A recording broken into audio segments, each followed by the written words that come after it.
Welcome to Mind Blowing. This is our third podcast. I'm Paul Gill, hypnotherapist.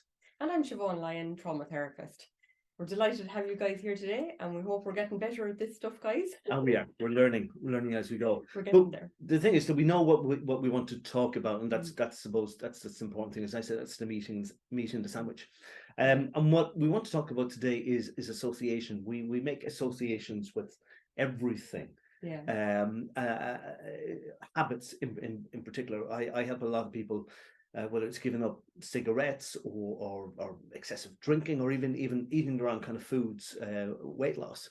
And you'll find when you get talking to people that they have an association with things like, sometimes Friday night and a Chinese, just kind of the two things go hand in hand. People kind of go home for a bottle of wine, Chinese. And a habit is a subconscious process that doesn't require thinking. We've got habits everywhere, and I feel like where I drive over to here, I'm just so used to doing that some days, even on my day off, I just find myself driving towards here, even though I meant to go somewhere else. It's like when I'm not thinking, the old habit, the default setting kicks in, and I end up arriving over here when I don't need to be over here. Yeah, for sure. But Siobhan, if I ask you something random, and I want you to say what comes to mind, if I say to you a log fire, what pops into your head? A log cabin, actually, in a big fire and snow-capped mountains. And are you drawing that from memory? Have you been in such a place, or is it like an aspiration, or is it something you might have seen in a film or something? So it's an aspiration, I'd say, and probably something I've seen in films. Yeah. That's kind of, when you mention the word log isn't really an Irish term, like we tend to say sticks over here, or timber for the fire, or turf, or whatever. You have to go back to the bog, of course. But I think when you mention a log, it's a real American term, so that's the first thing that comes into my head. So then Americans come into your head it's just a perfect Christmas, isn't it? It is. The log fire and Or even if you think of something like what we call in Ireland national school. Oh Jesus, yeah. It's really primary school, isn't it? Primary school. Well, I call it national school. Yeah, I call it national school. I'm not quite sure where they call it or what they call it in other places. Yeah. But that brings up a lot of memories. I think of just going in the door, and there was a cloakroom on the left where you kicked off your shoes, you put on your slippers, and you hung up your coat. And the dread that I could feel in the pit of my stomach, knowing that the teacher, a few doors up the corridor, knowing that she was maybe in bad form. Or maybe it was just she was always in bad form with me. You haven't your homework done. Yeah. You never had my homework. Yeah. Yeah, and you come up with these elaborate excuses that you'd hope to sell to the teacher, that she'd buy. She'd heard it all before, as well. I don't envy teachers at all what they have to put up with.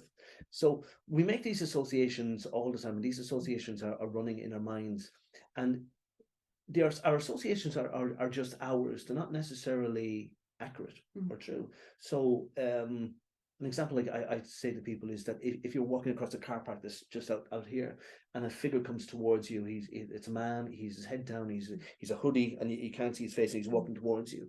Your association, your subconscious mind will instantly jump to the conclusion that guy's trouble. He's dangerous. Yeah. How do you know that? You don't know the guy. You don't know. Could be the nicest guy in the world, but what are you assuming? Well, you've seen enough horror films, slasher films with guys with knives hidden and whatever. So your mind is going to err on the side of caution. Yeah, for sure. And this is like a prehistoric instinct. Like when our ancestors were in the savannah and you heard a rustle in the grass, you could, oh, that's the wind, that's nice. Or no, that's a tiger. It could be a tiger, yeah.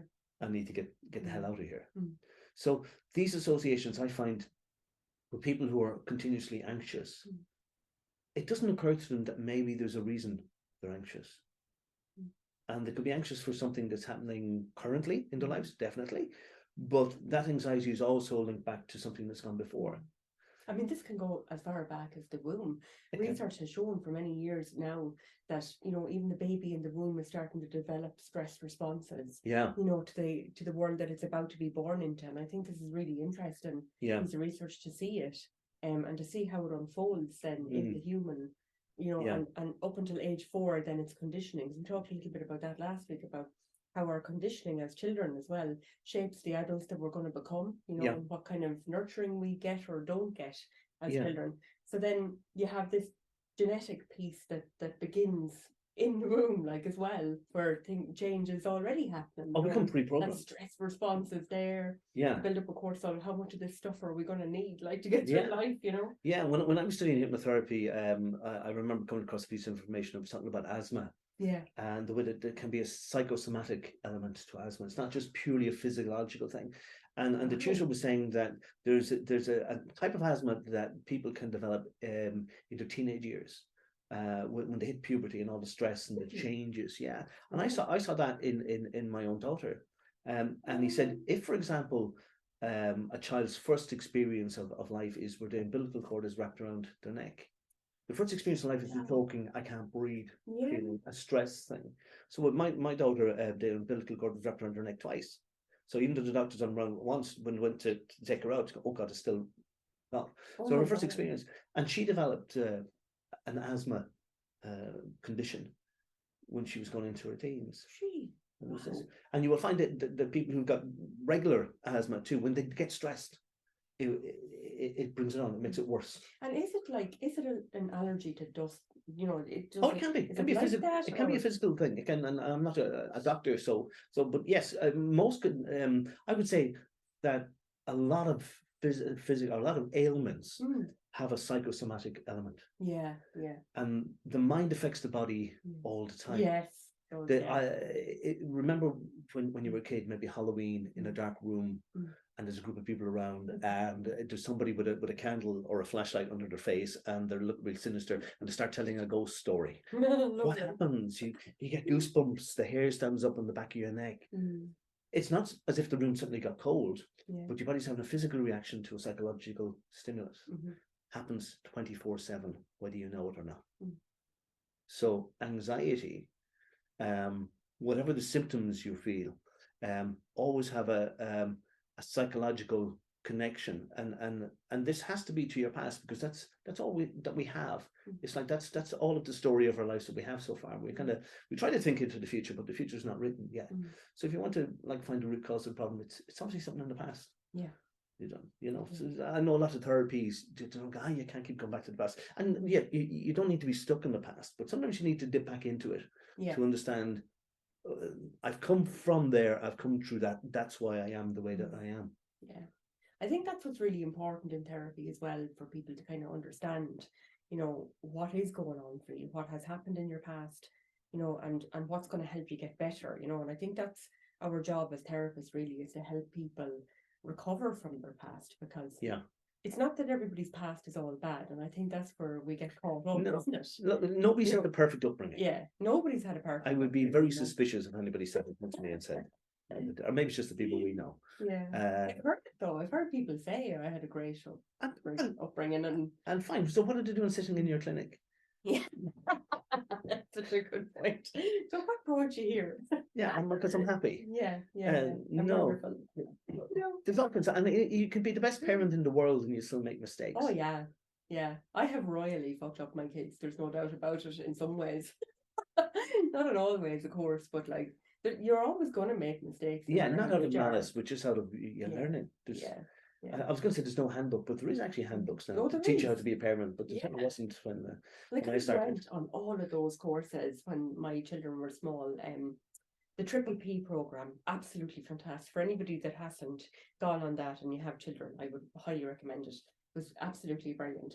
There's social workers deliver it, but they have children themselves. So, I mean, they're real mammies and daddies that deliver it. And they understand the varying, issues that can arise from trying to be a good parent, and with different behaviors in children. It really helped me a lot, I have to say. I'd highly recommend it. But then I think, just when we're talking about perception here and what comes to mind when you mention a certain thing, everybody's perception is different then as well.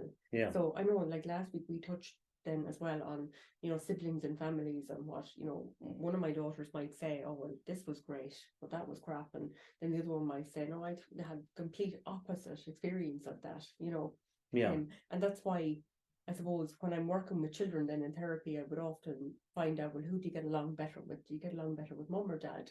Because I'm looking for the secure base all the time. Who's your go-to in therapy, and outside of therapy, because we've only got our clients for an hour, When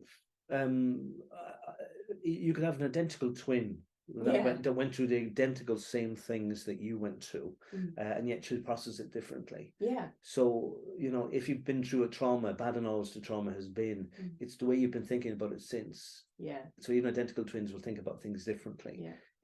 Some people, you know, there was, I think I saw on social media a long time ago, where it was like two kids came from an environment where the father was an alcoholic.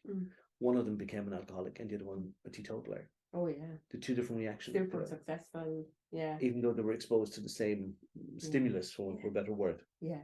Oh, there was a huge piece of research done on that over 35, 40 years or something like that. To identify what happens to children that grow up in different types of homes. And one of the most interesting outcomes I thought actually was there was one home where children grew up with parents who smoked weed all the time, you know, or cannabis or something like that. And then the other home, children grew up in an alcoholic home, you know, where there was constant drink all the time. And there was so much violence and problems in this home with alcohol, and everything was so calm in the other house. But then there was a lot of neglect in both homes, you know, so there's some similarities in both. Yeah. And then vast differences in others. But for the most part, the children who grew up in the alcoholic home came out worse than the ones. Even though it's funny, my father had issues with alcohol his whole life, and I remember him coming home drunk saying, "Never ever let me catch you drinking or smoking," and he never caught me.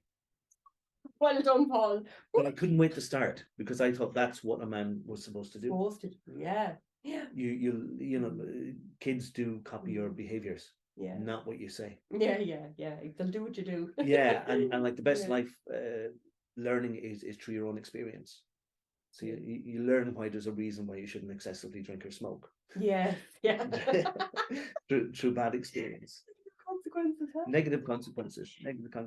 So when anxiety, I was listening to a podcast the other day, and it was talking about the way it's so prevalent now, because a lot of people are very inactive physically, because a lot of work now, rather than 20, 30, 40 years ago, is sitting in front of screens, computers, working remotely.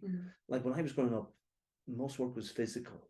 Yeah. You know, you're in a factory, even if you were in an office, you were moving around, you're carrying files, you know, or if you're in the post office or something, you were there, you were dealing with stuff and whatever.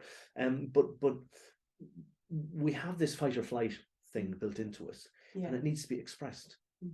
And it's very important that it is. There was a guy who came to me many years ago, Siobhan, who he was suffering with a lot of anxiety, and he came into me, he said, "Paul, I just feel like walking down the middle of the town and just screaming my effing head off." And I said to him, "Well, you know, if you do that, you're going to get sanctioned. You'll be second, sort of whatever, words. You're going to get locked up."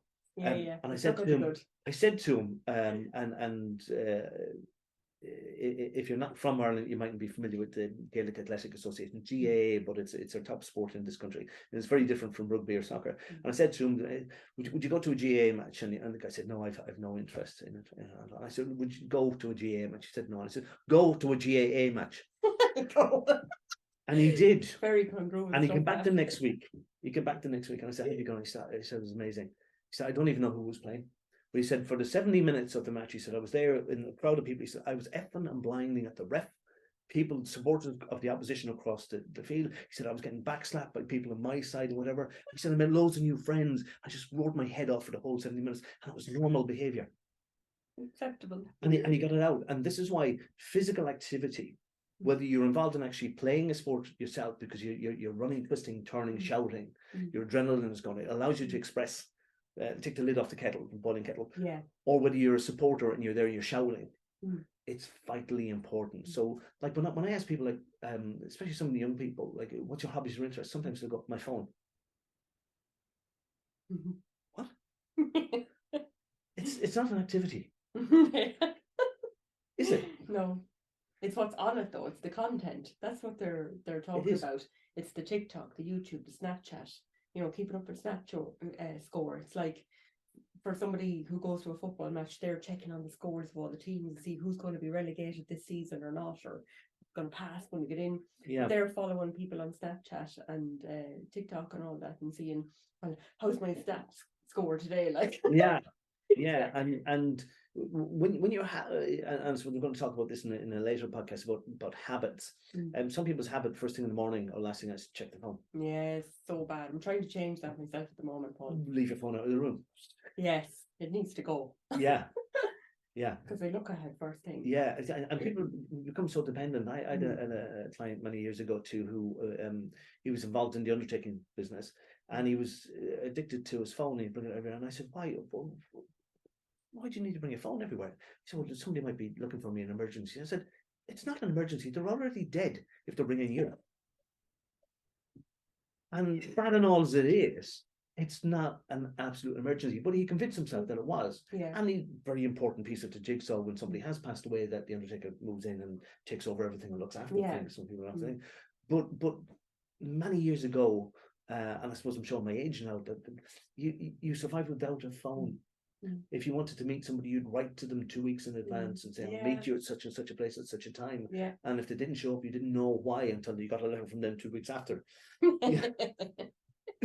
So I think what I'm trying to say is that we make life needlessly anxious for ourselves. We do, yeah. And there's lots of ways that you can countermand that. And one of them is simply by giving time to switch off your phone, to go without your phone. And it's a simple thing, but it's a powerful thing, because then you'll become very aware of yourself. Phone is a distraction. Yeah, I think that's what it is mainly for people, isn't it? You know, it's an addiction. All of these, there are other addictions, other distractions away from reality. Whatever you're avoiding, it's the same as eating or drinking or doing something else. You know, you're doing all the time. And I remember a psychologist a forensic psychologist, he taught in one of my courses years ago. He was a lovely guy. He said that, you know, we're addicted to movement. You know what I mean? We have to be doing all the time. And we should be human beings. We're supposed to be human beings instead of doing. Yeah. And I thought it made a lot of sense to me, because we're always doing something to distract ourselves. But what are we looking for distraction from? Well, you see, I suppose, Siobhan, there's an addictive part in all of us.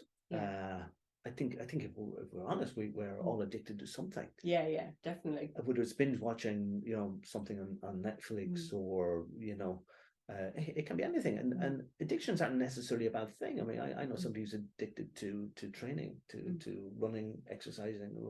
He's in tremendous good shape. Yeah. So it's a good addiction, but he had been addicted to alcohol and other stuff before that. Yeah. So his addiction morphed into a better, healthier addiction. And maybe that's something you, the viewer, the listener, could consider. If you have a particular addiction, keep the addictive quality of it, but let it metamorphosize into something else. Yeah, something that's actually good for you. Because I think that's what all of the programs try to do. They try to kind of change that behavior or that habit, or that addiction, I suppose, of being dependent on something that's bad for you into being dependent on things that are good. Yeah. So if you look at the model of AA, you know, you go to AA then every night instead of going to the pub every night. You know, and that's just a very broad example, but it's one of the things that kind of work for people really well. But I think on a level, as human beings, we connect really well with each other, you know. And I think that's the thing that helps people recover most.